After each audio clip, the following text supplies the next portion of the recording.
Bismillahirrahmanirrahim. Assalamualaikum warahmatullahi wabarakatuh. Bapak-bapak, ibu-ibu, mas-mas, mbak-mbak, khususnya adik-adikku sekalian yang dirahmati Allah dimanapun Anda berada. Kembali di IIP Channel bersama saya, IIP Wijayanto. Kali ini kita akan membahas tema rahasia orang-orang yang berhasil menikah dengan mantannya, meski mantannya sudah betul-betul tidak menginginkannya. Ya. Jadi awal perpisahan itu terjadi, orang mengatakan tidak akan pernah kembali, tidak mau lagi, tidak akan jatuh cinta lagi, dan seterusnya. Itu biasa tuh. Kenapa? Karena orang sedang emosi. Orang sedang semangat-semangatnya ya. Karena kan banyak saat perpisahan itu terjadi, orang ketiga ada di sana. Orang ketiga itu tidak harus seseorang yang ingin merebut mantan dari kita, tapi orang ketiga itu bisa jadi teman-temannya mantan, keluarganya, orang tuanya, saudara-saudaranya yang tidak suka kepada kita. Nah, ini supporter inilah yang kemudian membuat mantan sedang semangat-semangatnya untuk berpisah dengan kita. Jadi, kemudian dia mengatakan tidak akan pernah balik, bersumpah tidak akan pernah mau kembali lagi kepada kita, dan seterusnya. Itu biasa ya. Nah, orang kemudian menyimpulkan jika mantannya mengatakan demikian, artinya mantannya betul-betul sudah tidak menginginkan dia. Padahal tidak demikian ya. Kita dulu beberapa kali pernah membahas tentang gejala akismes ya. Akismes itu adalah gejala psikologi di mana orang akan berpura-pura mengatakan sesuatu yang berbalikan atau sebaliknya dari realitas sesungguhnya yang dia rasakan ya.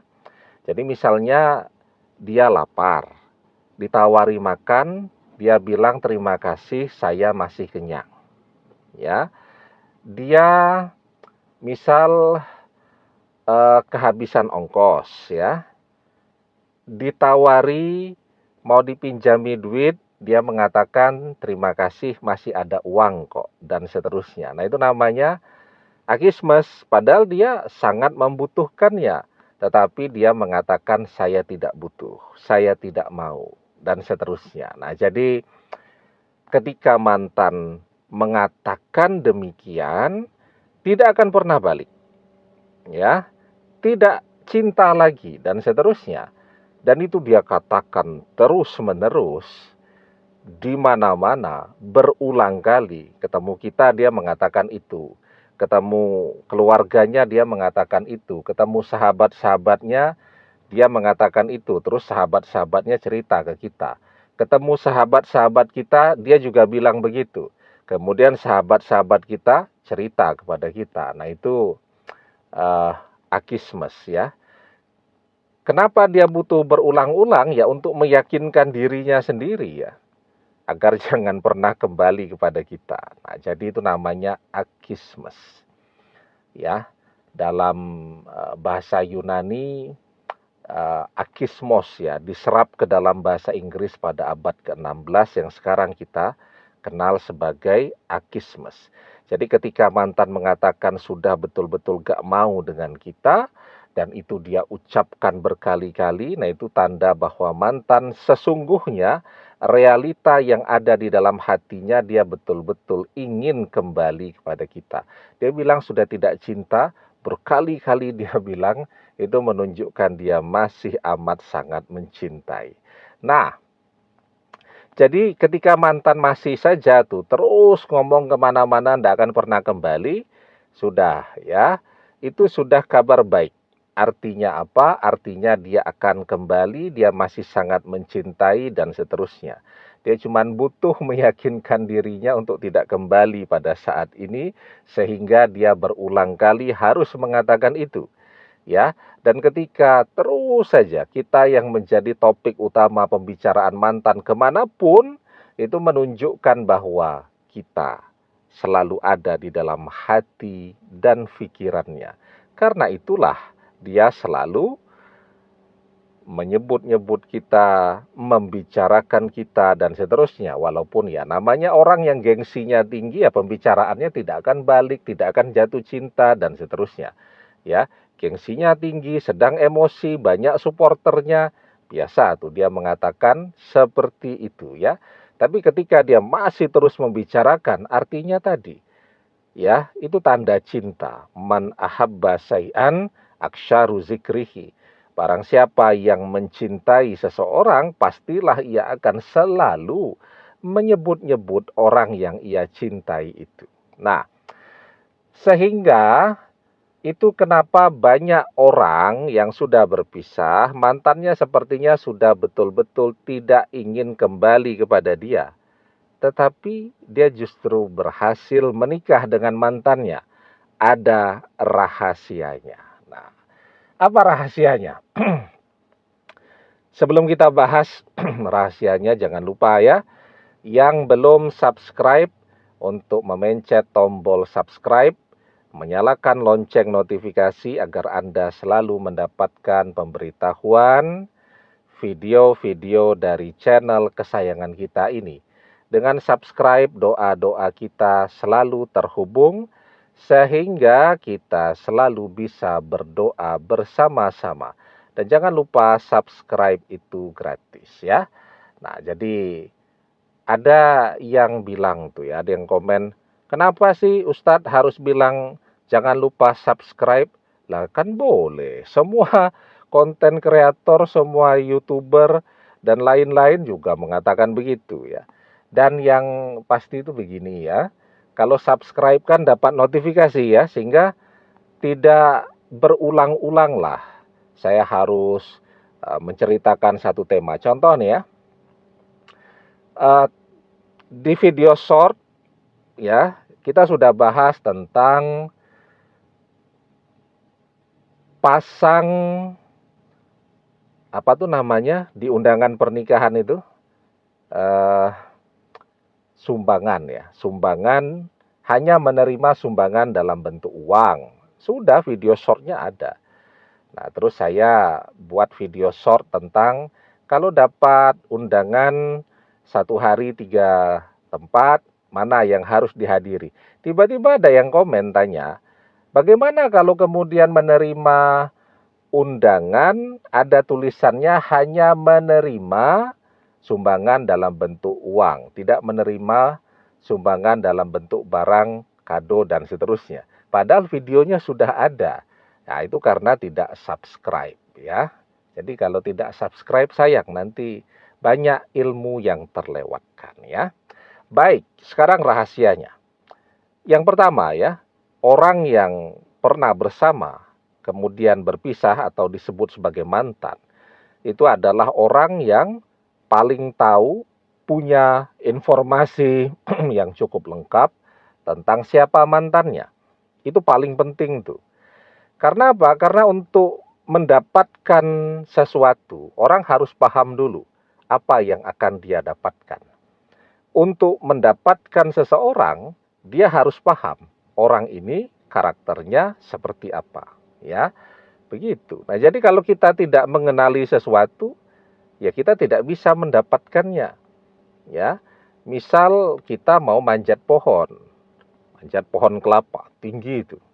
Kita tidak mengenali karakter pohon kelapa seperti apa, ya, bahwa pohon kelapa itu licin, untuk manjatnya dibutuhkan apa tuh namanya tempat pijakan-pijakan dan seterusnya. Kita tidak mengerti karakternya, asal panjat saja ya jatuh.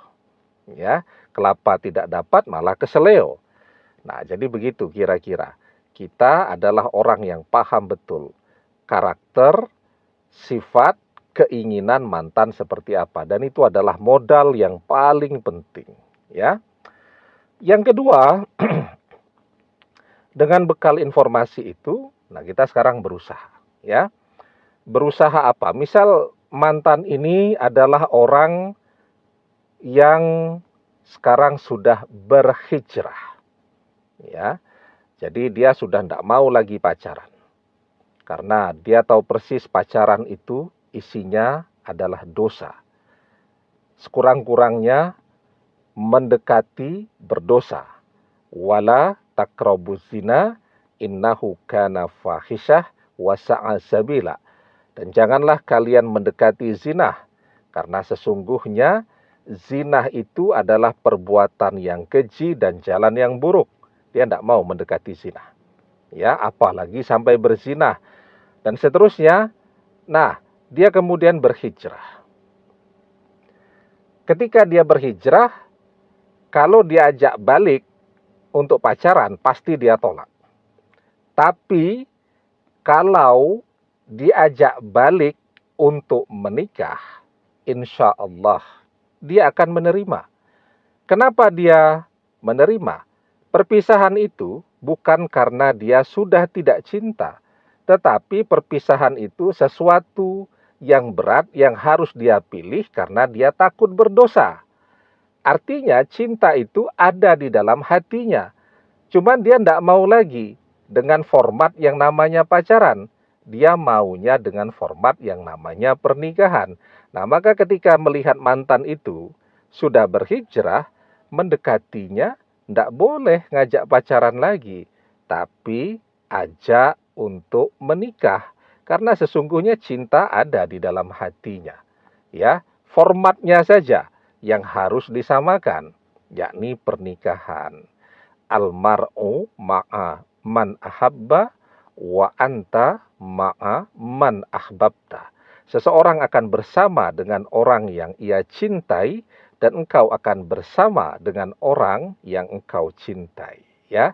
Nah, atau contoh lain, mantan ini adalah orang yang misal matre. Nah, itu yang paling gampang contohnya.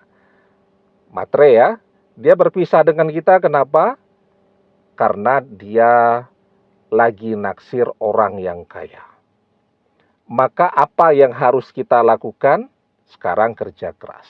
Mungkin kita sudah punya pekerjaan, tapi tabungan kita belum terlalu banyak. Maka perpisahan itu, waktu harus betul-betul kita manfaatkan untuk bekerja, untuk nabung. Karena kalau orang matre, kuncinya dia akan kembali ketika melihat kita kaya. Selalu saya bilang bahwa rumusnya semua orang insya Allah bisa kaya asal dia mau berusaha. Wa alaysa lil insani illa masya'a. Dan bahwasanya seorang manusia tiada memperoleh selain apa yang telah diusahakannya. Ya, itu yang kedua, itu modal yang sangat penting. Kita bisa berusaha dengan informasi. Nah, yang ketiga, kita ketika mencintai kan tidak akan pernah berhenti untuk terus berdoa agar orang yang kita cintai ini menjadi jodoh dunia akhirat. Nah, ada yang berdoa, ada yang mengerjakan amalan. Beberapa video kita temanya tentang amalan, ya. Di situ saya bilang bahwa ketika akan mengamalkan amalan atau doa ini, nah, pada bagian tertentu sebut nama mantan, jangan lupa bin atau binti siapa. Ternyata biarpun sudah jadi mantan, artinya sudah pernah bersama, banyak loh ya yang tidak tahu nama bapaknya mantan siapa. Itu kalau amalannya menyebut nama bapaknya. Ada beberapa amalan yang karakternya menyebut nama ibunya, lebih tidak tahu lagi. Ya, nah jadi itu ya. Jadi ketika orang sudah jadi mantan, Tadi yang pertama, informasinya seharusnya lengkap. Ya, dia tahu nama bapaknya siapa, nama ibunya, dia tidak pernah berhenti untuk berdoa, ya, diijazahi oleh gurunya, doa apapun bisa dia amalkan karena informasinya sudah lengkap. Kalau tadi tidak tahu nama bapaknya siapa, nama ibunya, mau mengamalkan jadi bingung kan? Nah, sekarang dia tidak pernah berhenti berdoa agar mantan menjadi jodoh sejatinya. Kalaulah perpisahan itu adalah tanda bahwa mantan bukan jodoh kita, tetapi ketika kita masih mau terus berdoa, takdir bisa berubah dari tidak berjodoh menjadi berjodoh. Karena satu-satunya yang bisa mengubah takdir adalah doa. La yaruddul qada'a illa doa. Tidak ada yang bisa menolak takdir illa doa, kecuali doa. Demikian, semoga bermanfaat. Wallahu a'lam bissawab, billahi taufik wal hidayah. Assalamualaikum warahmatullahi wabarakatuh.